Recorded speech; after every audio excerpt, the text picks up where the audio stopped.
Hey YouTubers, I want to show you some of my favorite Lionel trains, which are the Alcos.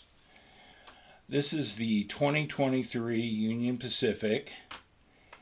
It was made by Lionel in 1950 to 51.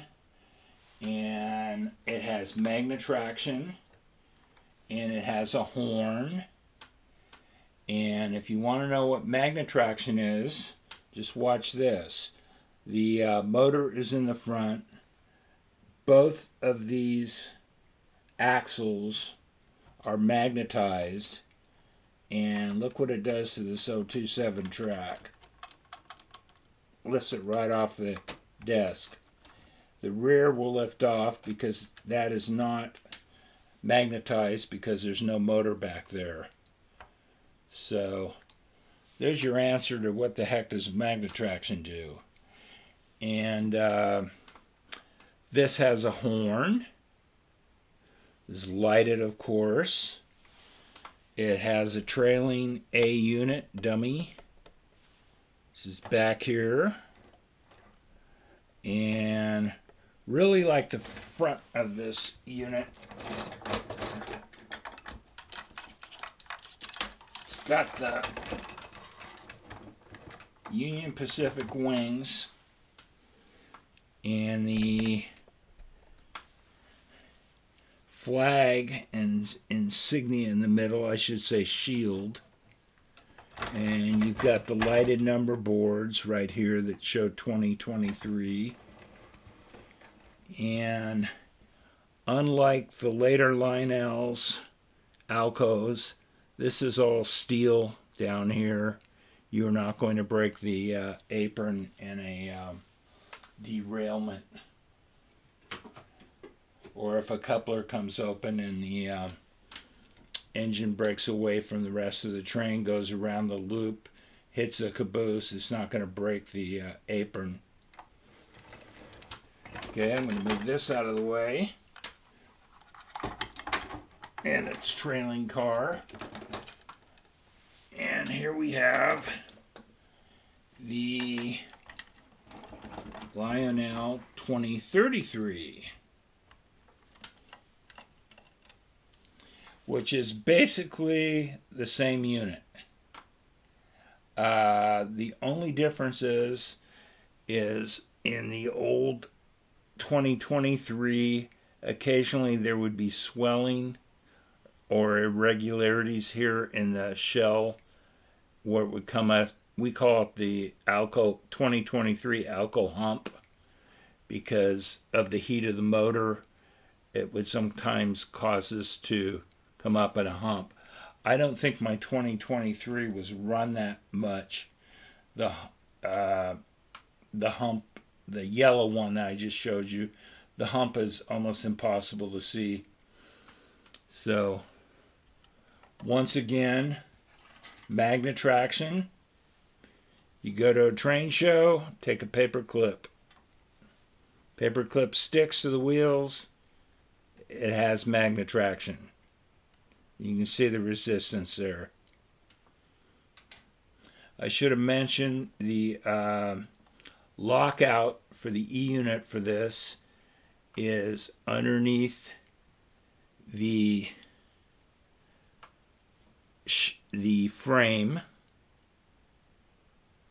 not on top. I guess they wanted to look more like a real train, so you don't have the convenience of that thing on top of the train. Now here is the shell of my Erie unit, so you can see how they come off. The Erie unit was made, I believe, in 1952 to 53, and you'll see these tabs in here where you could turn a screw and lock the frame onto the shell. And you'll also see the plastic for the windshield. This is the frame itself. with guts, as I would call them, inside it. And so where I set my screwdriver. Here's your lamp. Here's your big motor. This is the actuation system for your horn. In here would have been a C battery for the horn. This is your E unit, and your lockout for the E unit is down here.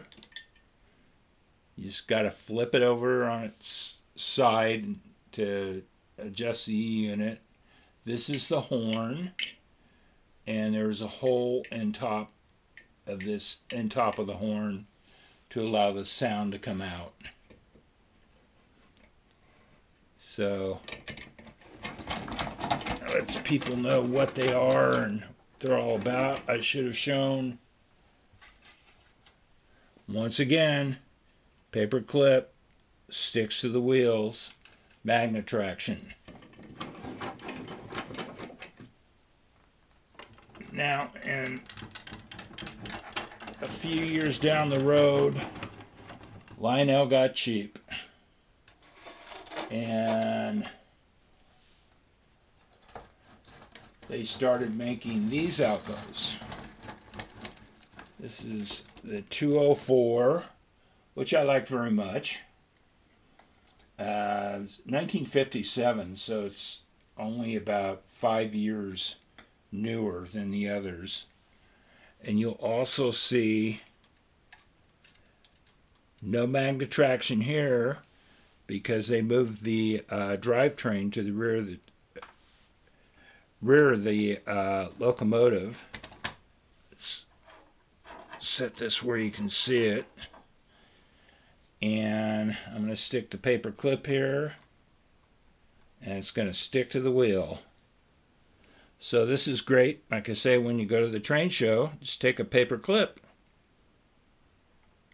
Buy it. Yeah, this definitely has Magnetraction. It's holding the paper clip. And you'll see your lockout on top. Very nice color job on this, I believe. Here's your Santa Fe loco with your coupler here and your plastic apron down here. And plastic apron can be a real problem. A lot of these are broken. Basically what happens is a coupler will come open when someone's running the train. They're not paying attention, and because the locomotive isn't pulling so much weight, it'll race ahead, go around the loop, and hit the back of the caboose and break this apron. And this, all mine, the aprons are fine. They're unbroken, but not so many others that you'll find out on the market anymore, or that collector's own. And you'll see here at the back there's this tiny screw that holds the shell on, and quite often people over tighten that screw and they crack the shell underneath it. This one is undamaged, but that's something else to look for.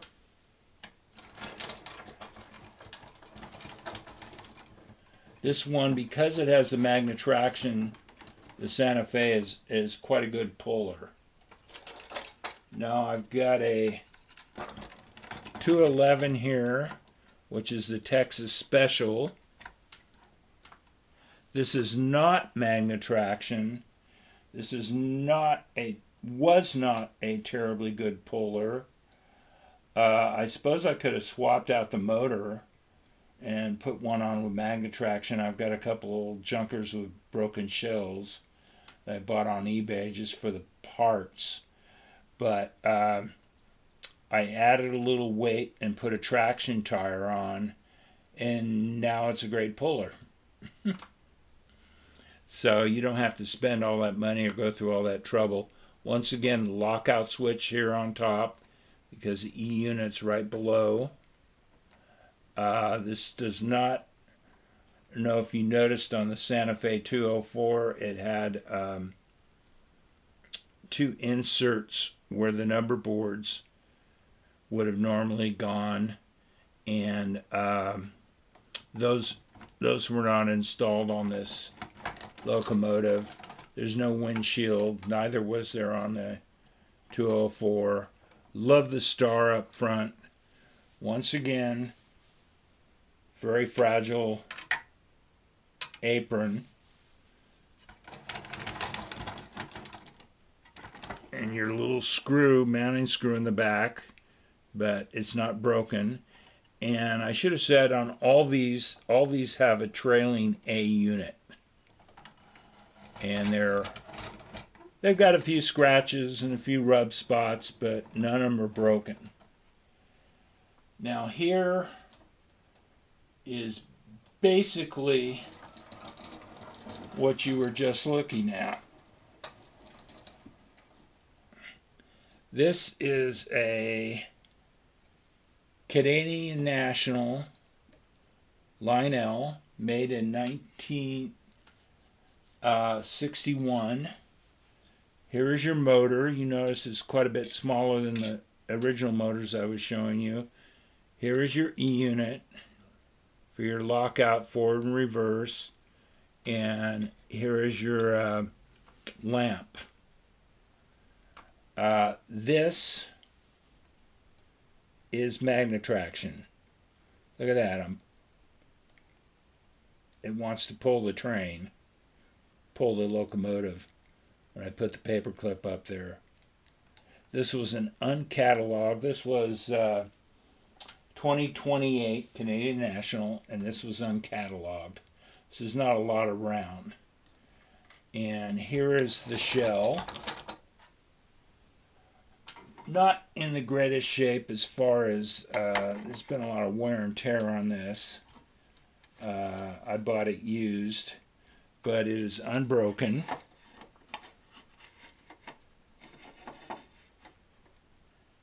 A bit drab.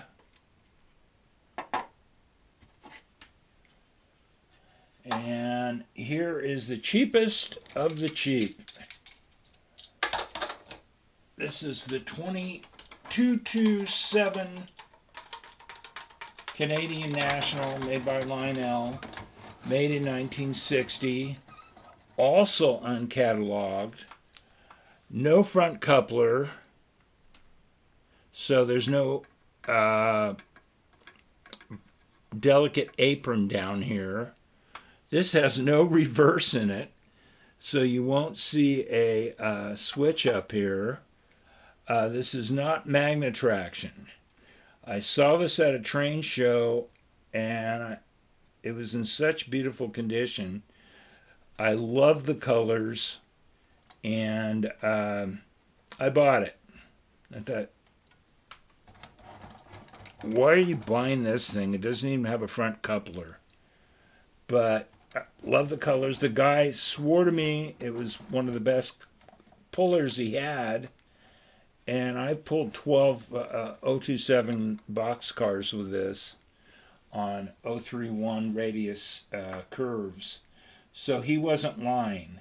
Once in a while you get something from the factory. It's just, they made it right. It's a superior motor.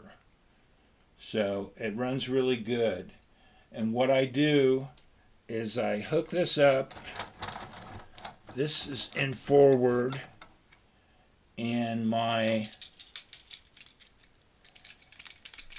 228 Canadian National that I just showed you with Magnetraction is set in reverse, and I use this as the dummy unit. And so it's a push me, pull you,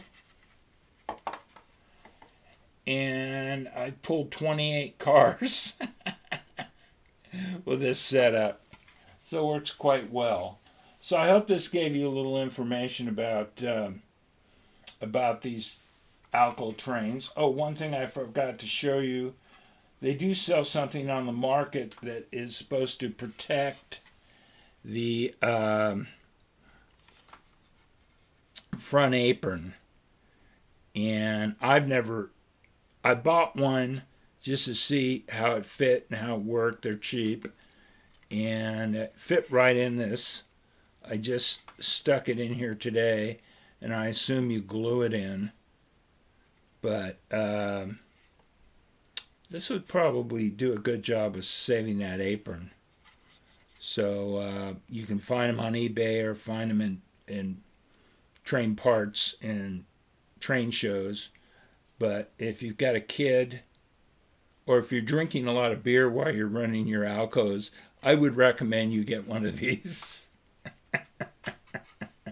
Okay, this is the cleanest my desk has been in many, many years. Cleaned it up just for this film, so you should feel very special. And I'll show you something I found when I was cleaning it. Was my father's old bottle opener. It says drink Coca-Cola, except he used it for beer. So kind of fun to find old family heirlooms. All right, thanks for watching, and bye-bye.